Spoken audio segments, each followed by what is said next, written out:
Ao vivo, hein? Olha, aquela linguiça tá acabando, mano. Eu tô ao vivo, Alex. Eu tô ao vivo. Tá acabando. Tô ao vivo aqui.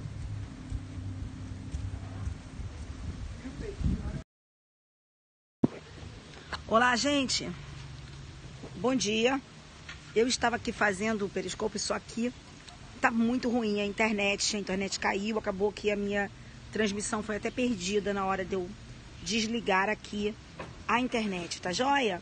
Muito bom dia, renovando aí os meus votos de uma muito feliz Páscoa, que todos vocês estejam muito bem. Zuki, querido, muito boa sorte aí nos seus aulões, pessoal que tá aí seguindo, lembrar do aulão da Adelante, na Bahia, no Rio Grande do Sul, não é isso, Zuki? Tudo vai ter aí, vai ter Adelante aí a beça, né? Vai ter Minas Gerais, nossa, é muita aula que vai ter pela frente, não é isso, querido? Então, é isso aí. Muito obrigada pela sua força aqui no meu periscópio, muito obrigada pela sua amizade, muito obrigada por tudo. Feliz Páscoa para você, para sua família e para toda a galera que está aqui participando desse periscópio, viu? Bem, como eu estava dizendo na outra transmissão que caiu, esse periscópio para mim é um presente, porque eu adoro fazer, então é um presente para mim mesmo, entendeu? Porque eu me sinto muito feliz. O pessoal, o Jorge me mandando saudações rubro-negras, mas um rubro-negro que nem na final do campeonato está. É isso, querido, para mostrar para você que o Vasco é o time da virada, o Vasco é o time do amor.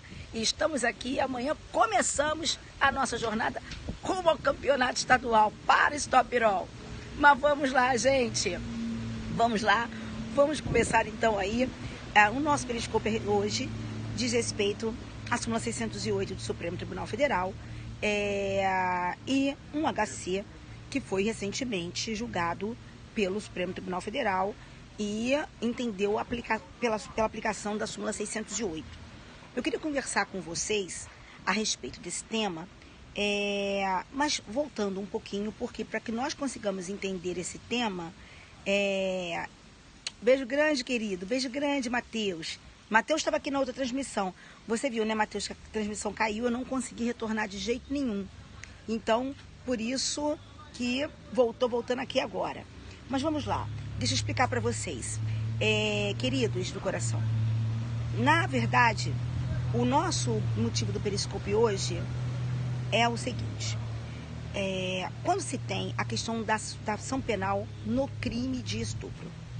E essa decisão do Supremo, ela merece ser ela merece ser comentada, ela merece ser tratada, ela merece ser discutida, porque ela mostra que atualmente, e com todo respeito à Suprema Corte do meu país, o Supremo vem decidindo como quer e não necessariamente pautado pelo que se tem na lei.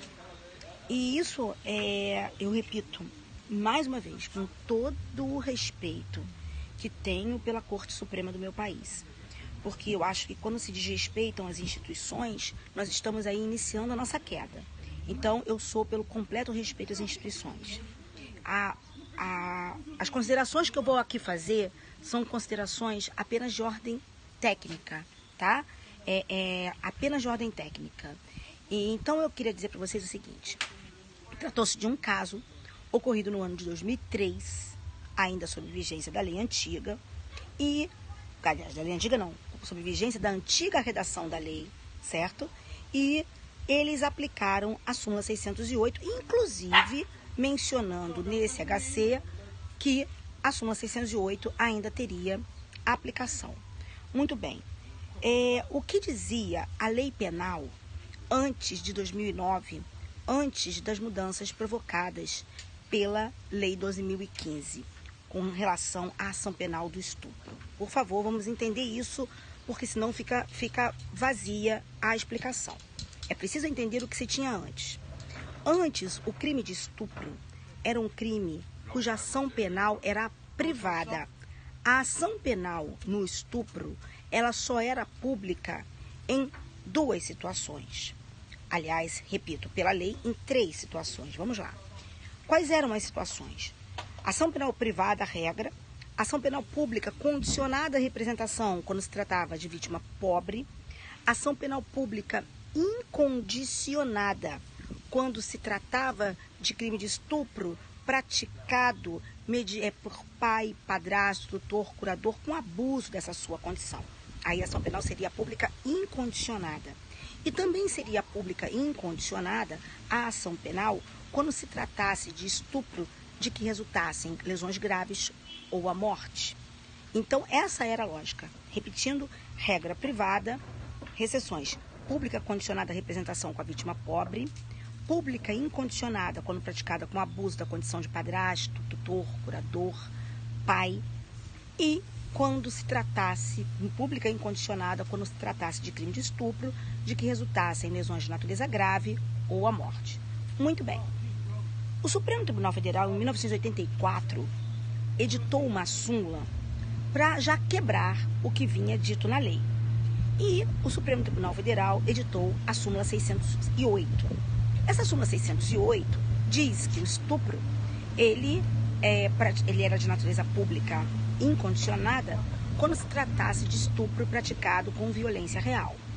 Esse estupro praticado com violência real seria aquele estupro de que resultassem, fosse aplicado força física, certo? E resultasse qualquer tipo de lesão, enfim, tendo sido praticado com força física, resultando em lesão, a ação penal pública seria pública, ainda que leve, pública incondicionada. É óbvio que ele não precisaria ser usado para a lesão grave, a gravíssima e a seguida de morte, ou porque naquela época havia previsão de ação penal pública incondicionada para essas situações.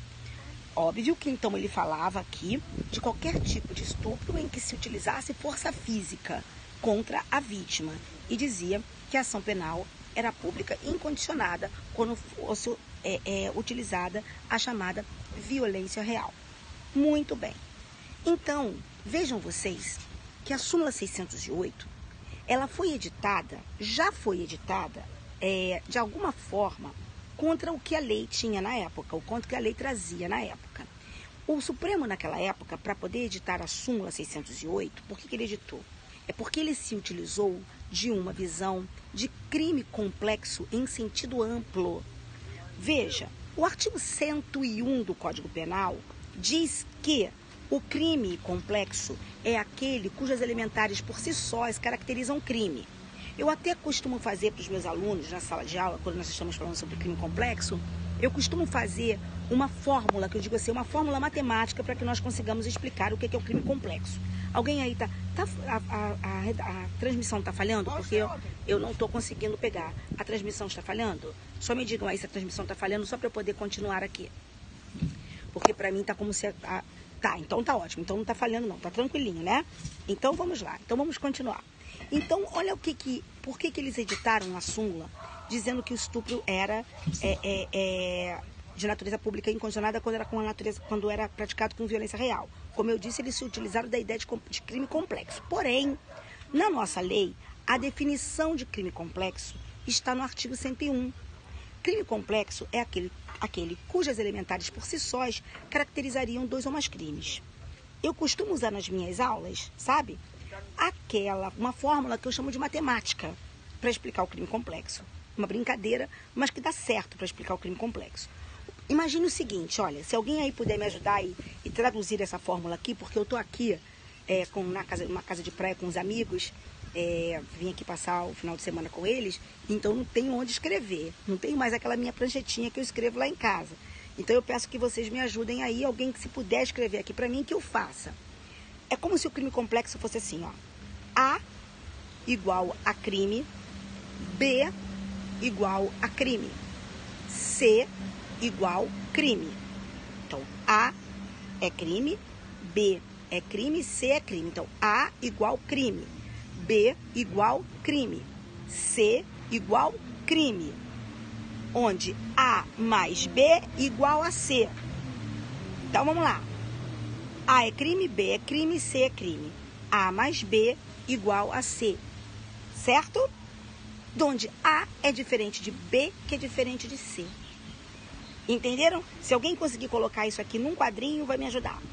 Depois eu posso até colocar no meu Instagram. Tá? Vamos lá. Isso. A crime, B crime igual a C. C crime. A mais B igual a C. Ótimo! Agora só faltou você colocar aqui uma coisa pra mim, meu bem. Coloca que A diferente de B diferente de C. Tá? Então, olha a diferença, olha a explicação. Olha como é que isso explica o crime complexo.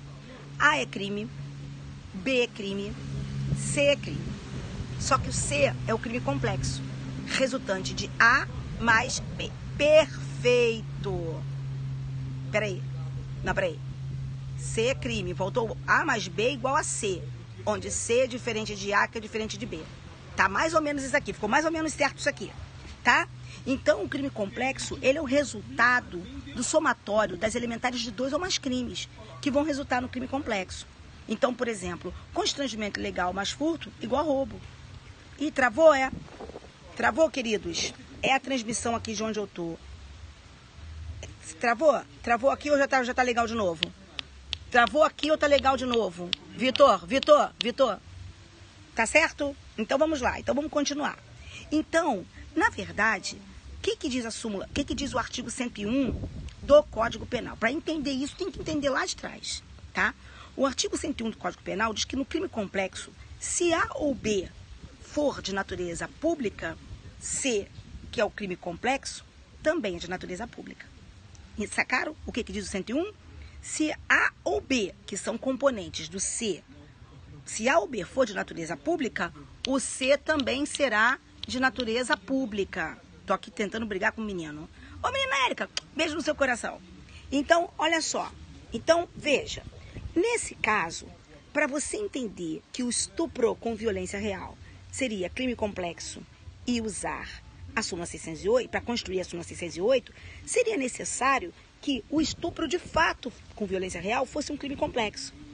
Só que o estupro só seria crime complexo em sentido amplo. O estupro não seria, o estupro com violência real não seria complexo pela definição do Código Penal. Por quê? Porque o que eles usaram para dizer que o estupro era crime complexo? O quê? Conjunção carnal mais violência igual a estupro. Então, como a violência na época era sempre de ação penal pública incondicionada, eles usaram isso para dizer, ora, se conjunção carnal mais de violência igual estupro e a violência é de natureza pública, o estupro é de natureza pública. Sacaram? O que eles fizeram? Só que tem um erro nisso aqui. Onde é o erro disso aqui? O erro disso aqui é considerar o estupro como crime complexo. Porque o estupro com violência real não é crime complexo na definição do artigo 101. Ele só seria crime complexo em sentido amplo.